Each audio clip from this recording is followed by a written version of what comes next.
అదే RTV app వార్తల్ని క్షణాల్లో చదివే అవకాశం ఉంటుంది. ఒక న్యూస్ పేపర్, ఒక టెలివిజన్ ఛానల్ మీ చేతుల్లో ఎప్పుడూ ఉంటాయి. ఆర్టీవీకి స్వాగతం. నేను మీ శ్రీనివాస్. ఇప్పటికే అర్థమై ఉంటుంది, ఎవరో కాదు, డెఫ్ అండ్ డమ్ విద్యార్థులు. వారికి కేవలం ఒక లిపి ద్వారానే వారికి విద్యాబుద్ధులు నేర్పుతున్నారు ఒక trust. Shri Nagubadi Rangaiah Achamma charitable trust ద్వారా నాగులపాలెంలో డాక్టర్ నాగుబడి సుబ్బారావు గారు నిర్మించిన ఈ చారిటబుల్ ట్రస్ట్ ద్వారా సుమారు 22 సంవత్సరాల నుంచి కొన్ని వందల మందికి బదిరుల విద్యార్థులకు విద్యాబుద్ధులు నేర్పుతున్నారు. దీనికోసం ప్రత్యేకమైన ఏర్పాట్లు కూడా ఇక్కడ చేయడం జరిగింది. ఆ ఏర్పాట్లు ఏంటి, వారికి విద్యాబుద్ధులు ఏ విధంగా నేర్పుతారు, విద్యాబుద్ధులతో పాటు వారికి ఎటువంటి శిక్షణలు ఇస్తున్నారో ఇప్పుడు ఆర్టీవీ ద్వారా తెలుసుకునే ప్రయత్నం చేద్దాం.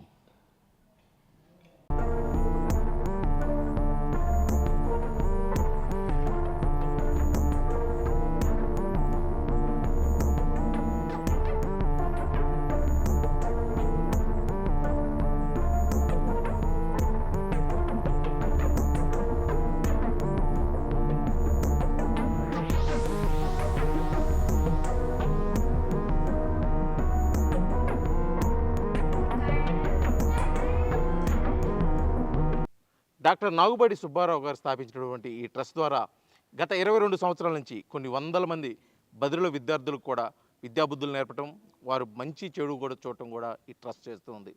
ఇన్ని సంవత్సరాల నుంచి అసలు ఈ నిర్వహణ ఎలా చేస్తున్నారో మనతో పాటు ఉన్నారు నిర్వాహకులు ఆంజనేయులు గారు, అదేవిధంగా స్కూల్ ప్రిన్సిపాల్ ఉమాదేవి గారు. వారు మాట్లాడి తెలుసుకునే ప్రయత్నం అయితే ఇప్పుడు చేద్దాం. సార్ నమస్తే. సార్ నమస్తే. మేడం గారు నమస్తే సార్.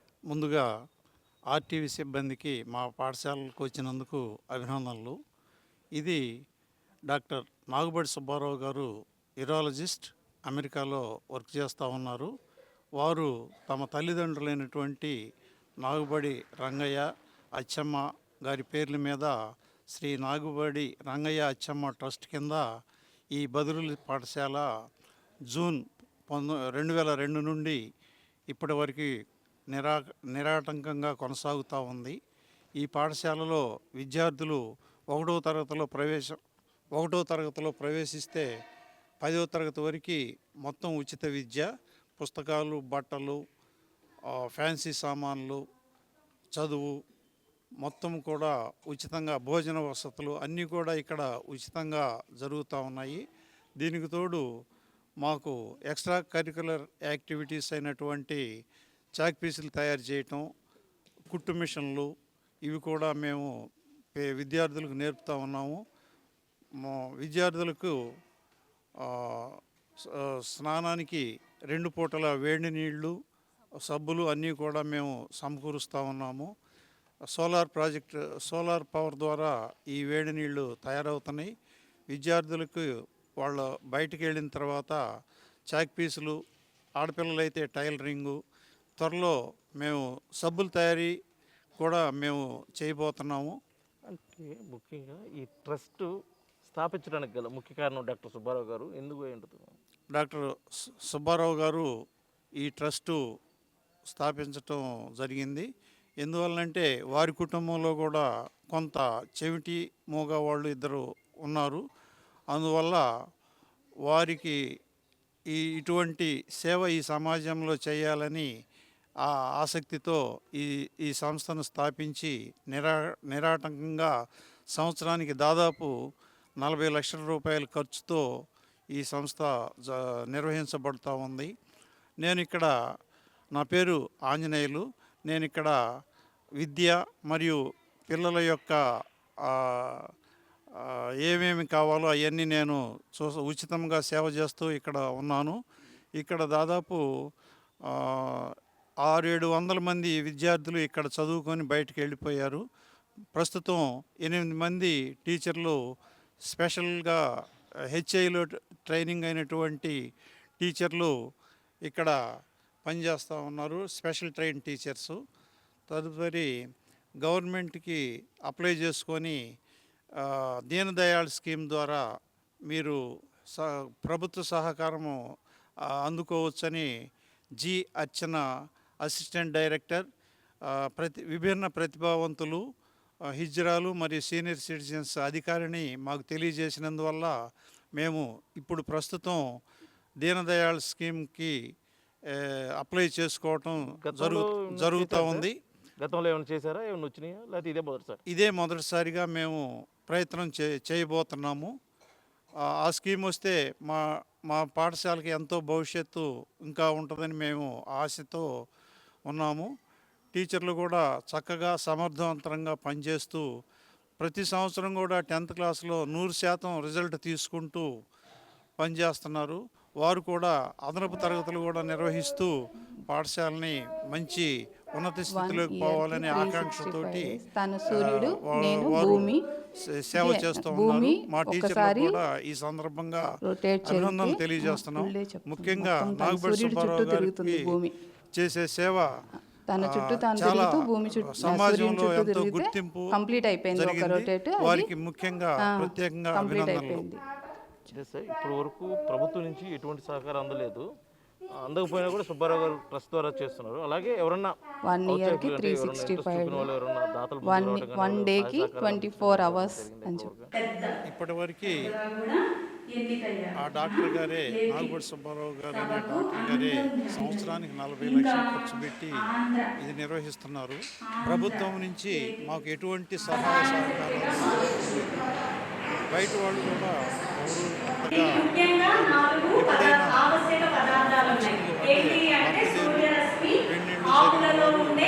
ఉచితంగా ఆహారం తయారు చేసుకునే ఈ ప్రక్రియ అయిన కిరణజన్య సంయోగ క్రియలు. మిషనరీ వినపడగలిగే వినికిడి చేసి అలాగే మాటలు, థెరపీ,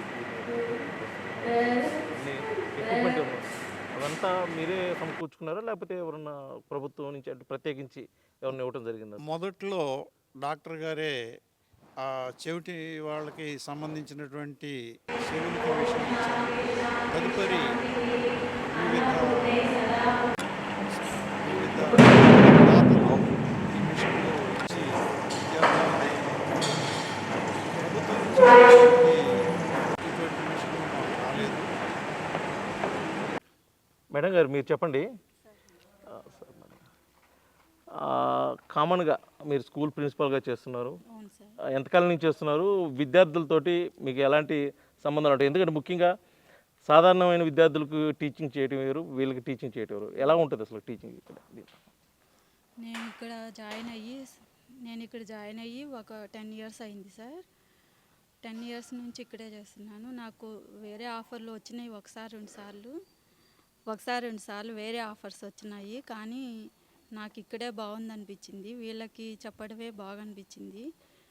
వీళ్ళతో మమేకమై ఉండడం నాకు చాలా ఆనందంగా ఉంది సార్. వీళ్ళకి చెప్పడం అలవాటైపోయి అంటే మేము స్పెషల్ నేర్చుకొని మేము నార్మల్గా వచ్చాము ఇక్కడికి. నార్మల్ బీఎడ్ చేసి ఇక్కడికి వచ్చిన తర్వాత స్పెషల్ బీఎడ్ కూడా చేసి వీళ్ళకి చెప్పడమే నాకు ఇష్టంగా అనిపించింది సార్. అంటే ఎంతకాలం చేశారు మేడం ఈ కోర్స్? అంటే స్పెషల్గా ఈ బదిలీ విద్యార్థులకు టీచింగ్ చేయాలంటే ఏ కోర్స్ చేశారు? అది ఎంతకాలం చేశారు? స్పెషల్ బీఎడ్లో హెచ్ఐ కోర్స్ చేశాం సార్. స్పెషల్ బీఎడ్లో హెచ్ఐ చేశాం సార్. 2.5 years ఉంటుంది హెచ్ఐ కోర్స్. ఓకే, సాధారణంగా చెప్పే టీచింగ్కి దీనికి కొద్దిగా డిఫికల్ట్గా ఉంటుంది. ఆ డిఫికల్టీస్ ఎలా ఉంటాయి? అంటే ఈ సమస్యలు ఏమైనా ఉంటాయా లేకపోతే ఈజీగా చెప్పుకోగలుగుతారా? సమస్యలు అంటే సైన్ లాంగ్వేజ్లో చెప్పాలి సార్. సైన్ లాంగ్వేజ్ కొంచెం బాగా నేర్చుకొని ఉండాలి. సైన్ లాంగ్వేజ్తో మాకు ఈజీగానే అనిపిస్తుంది. అంటే కొంచెం ఎక్స్పీరియన్స్ వచ్చేటప్పటికే బాగా ఈజీగానే ఉంది సార్ మాకు. ఒక విద్యార్థి పూర్తి స్థాయిలో ప్రతి విషయాన్ని పక్కన వాళ్ళకి కన్వే చేయగలిగే స్థాయి రావడానికి ఎంత టైం పడుతుంది? దానికోసం ఎంత సమయం అంటే మీరు కేటాయిస్తారు విద్యార్థులు కానీ చెప్పడానికి? విద్యార్థులకి వాళ్ళకి వెంటనే అవగాహన అవుతుంది సార్. మనం చెప్పేదానిని బట్టి వాళ్ళు వెంటనే అవగాహన చేసుకుంటారు.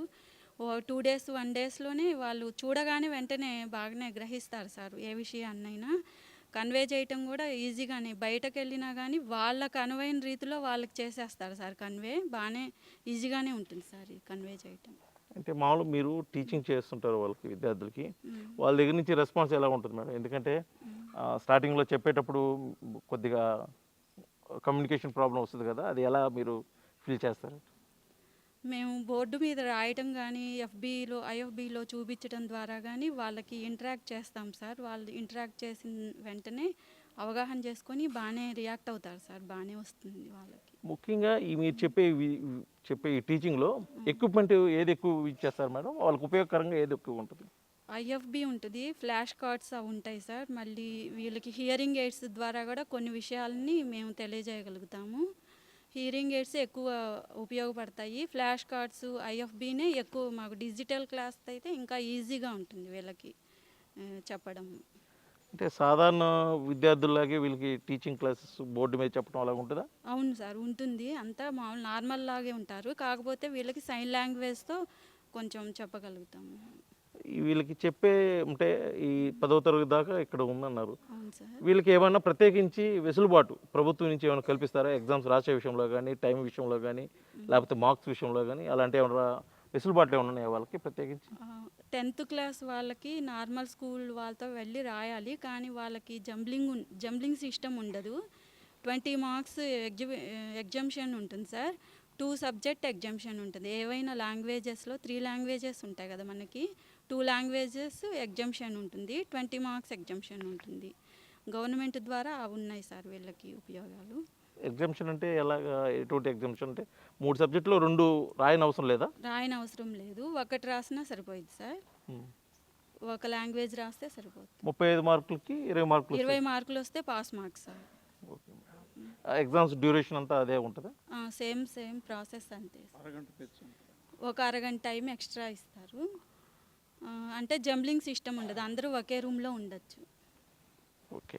ముఖ్యంగా ఇప్పుడు వీటిలో అన్ని సబ్జెక్ట్స్ చెప్తూ, ఇప్పుడు మీరు ఇందాక కొన్ని సైన్స్ ఉన్నాయి, సౌండ్ సిస్టమ్ ద్వారా, సైకిల్ ద్వారా, ఇలాంటి కొన్ని సైన్స్ ద్వారా మీరు వాళ్ళకి విద్య ముఖ్యంగా ఏ సైన్ యూజ్ చేస్తారు అంటే మీకు టీచింగ్ చేసేటప్పుడు సబ్జెక్ట్స్ని? అన్ని ఏ సబ్జెక్ట్ అయినా సైన్లో చెప్పాల్సిందే సార్, సైన్ లాంగ్వేజ్లోనే చెప్పాలి. కొన్ని సైన్లు చెప్పలేమనుకున్నవి ఐఎఫ్బిలో వీడియోస్ ద్వారా చూపిస్తాం మేము, ఫ్లాష్ కార్డ్స్ ద్వారా చూపిస్తాం ఏవైనా చిన్నపిల్లలకి ఎవరికైనా సరే. సాధారణంగా టిఎల్ఎంస్ సాధారణంగా ఒక క్లాస్లో ఒక 30 మంది 40 మంది ఉంటారు, ఎందుకంటే వాళ్ళు మొత్తం వినగలరు, సమాధానం చెప్పగలరు, వాళ్ళకి అన్ని ఫెసిలిటీస్ ఉంటాయి కాబట్టి మనం ఒకేసారి ఒక 30-40 మందికి చెప్పగలరు. కానీ వీళ్ళకి కండిషన్స్ డిఫరెంట్గా ఉంటాయి కాబట్టి వీళ్ళు ఒక క్లాస్కి ఎంతమందిని తీసుకుంటారు, ఎంత సమయం తీసుకొని వాళ్ళకి మీరు ఒక సబ్జెక్ట్ చెప్పగలరు? ఒక క్లాస్కు 7-8 మెంబర్స్ ఉంటారు సార్, మినిమం 8 మెంబర్స్ ఉంటారు. ఎక్కడన్నా ఒక్కొక్కసారి 10 మెంబర్స్ అయినా ఉండొచ్చు. వీళ్ళకి చెప్పడానికి నార్మల్గానే 45 మినిట్స్ 1 పీరియడ్ ఉంటుంది. చిన్నపిల్లలకైతే 2 సబ్జెక్ట్స్, స్పీచ్ క్లాసులు అవన్నీ ఎక్స్ట్రా ఉంటాయి సార్. స్పీచ్ క్లాసులు ఉంటాయి,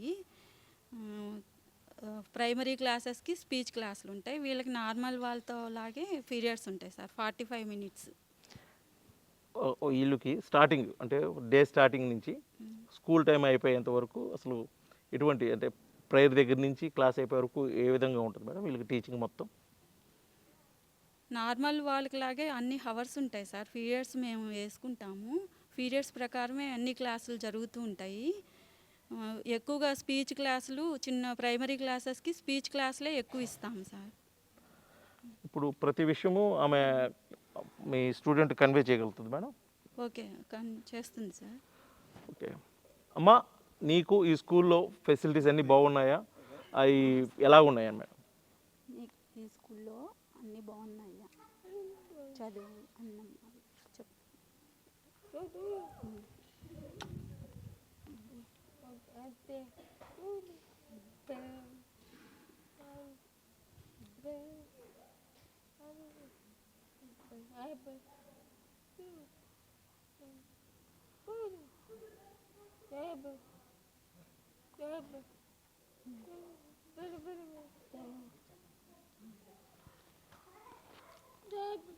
సబ్బులు తయారీ నేర్పిస్తున్నారు, కుట్టు మిషన్లు కూడా నేర్పిస్తున్నారు. డ్రాయింగ్ అంటే చాలా ఇంట్రెస్ట్ సార్ వీళ్ళకి. డ్రాయింగ్ అవర్స్ కూడా ఉంటాయి, డ్రాయింగ్ కూడా నేర్చుకుంటారు సార్ వీళ్ళు. ఇంకా భోజనం బాగుంటుంది, చదువు బాగుంది అని చెప్తున్నారు. మీది ఏ ఊరు, ఇక్కడికి వచ్చి ఎంతకాలం అవుతుందమ్మా?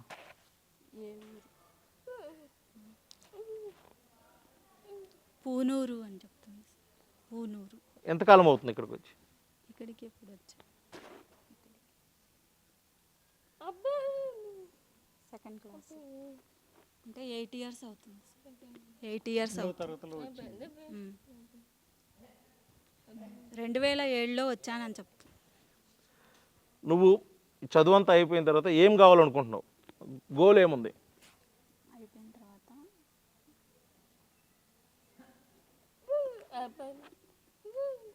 గుంటూరు అదే అయిపోయిన తర్వాత ఉద్యోగం ఏంటి నీకు ఇష్టం?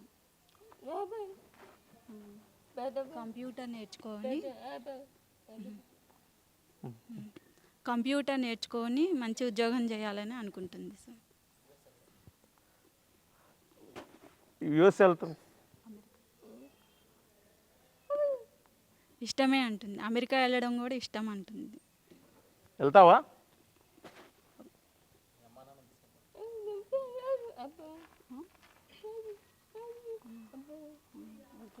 నువ్వు ఒక్కదాని వెళ్తావా? మీ అమ్మ నాన్న కూడా తీసుకెళ్తావా?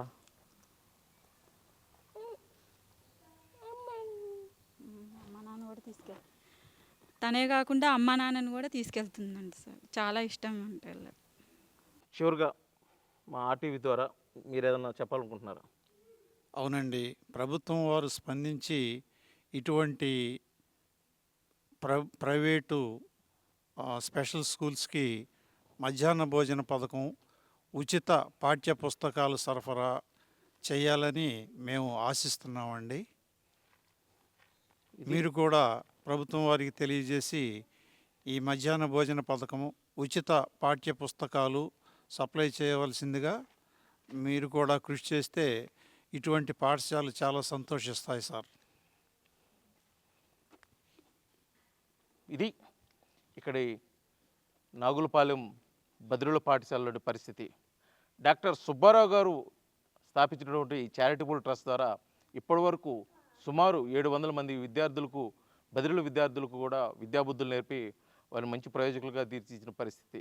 మా ఆర్టీ తరఫున అయితే ఖచ్చితంగా డాక్టర్ సుబ్బారావు గారికి ప్రత్యేకమైన అభినందనలు తెలియజేస్తున్నాం ఇటువంటి సేవలు ముందుకు పోతున్నందుకు. అదేవిధంగా అతని సేవలు మరింత ముందుకు పోయేదాని కోసం రాష్ట్ర ప్రభుత్వం నారా చంద్రబాబు నాయుడు ముఖ్యమంత్రి హోదాలో, ఉప ముఖ్యమంత్రిగా పవన్ కళ్యాణ్ ఖచ్చితంగా ఇటువంటి సేవల మీద దృష్టి సారించి ప్రభుత్వం నుంచి పూర్తి సహాయ సహకారాలు అందిస్తే రానున్న రోజుల్లో ఇటువంటి సేవా కార్యక్రమాలు అధికం చేసి మరికొంతమందికి కూడా సేవ చేసే అవకాశం అయితే ఖచ్చితంగా ఉంటుందని చెప్పేసి మేము ఆర్టీవీ తరఫున విజ్ఞప్తి చేస్తూ వీడియో జర్నలిస్ట్ లక్ష్మణ్తో శ్రీనివాస్, ఆర్టీవీ, నాగులపాలెం, పర్చూరు మండలం, బాపట్ల జిల్లా. మరిన్ని వీడియోస్ కోసం ఛానల్ ని సబ్స్క్రైబ్ చేయండి. లేటెస్ట్ అప్డేట్స్ కోసం వాట్సాప్ ఛానల్ ని ఫాలో అవ్వండి. ఆ లింక్ డిస్క్రిప్షన్ లో ఉంది.